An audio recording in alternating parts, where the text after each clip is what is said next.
போட்டியிடுவது சுயேட்சையாக என்றாலும் ஓபிஎஸ்ஐ உற்சாகப்படுத்த கோஷமிடுவதில் அவரது ஆதரவாளர்களின் மனசு எப்போதும் உயர்ந்த மனசுதான்.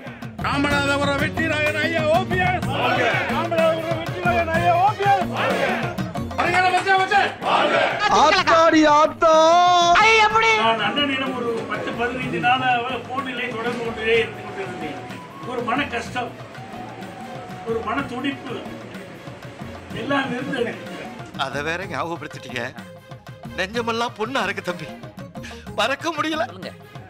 தேனி மாவட்டம் கைலாசப்பட்டியில் உள்ள பண்ணை வீட்டில் ஆதரவாளர்களுடனான ஆலோசனை கூட்டத்தில் பங்கேற்ற ஓபிஎஸ் தாங்கள் கேட்டுக்கொண்டதற்கிணங்க டிடிவி தினகரன் தேனி தொகுதியில் போட்டியிடுவதாக தெரிவித்தார். நாங்கள் சொல்லணும், என்னுடைய மகன்கள் சொல்லணும், அவர் இந்த கோயில் இருக்க வேண்டியதுதான் அபிப்பிராயத்தை தெரிவித்தோம். அந்த அபிப்பிராயத்தின் அடிப்படையில் தான் அவர் இந்த தொகுதியில் இருக்கிறார்.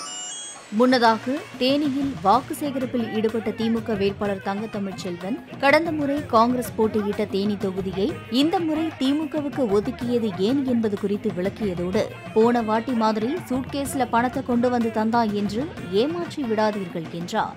ஏற்கனவே இது காங்கிரஸ் தொகுதி, நின்று தோல்வி அடைந்த தொகுதி. காங்கிரஸ் இந்த தடவை எனக்கு வேணும்னு கேட்டாங்க.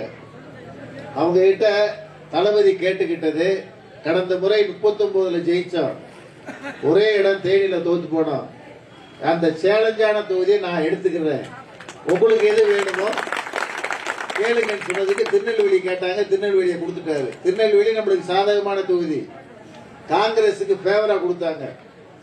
இத தளபதி எடுத்ததின் நோக்கம் என்னன்னு சொன்னா, இப்ப சட்டமன்ற உறுப்பினர் மரியாதைக்குரிய அண்ணன் ஓ பன்னீர்செல்வம் 3 வருஷம் ஆச்சு, நன்றி சொல்ல வந்திருக்காரா?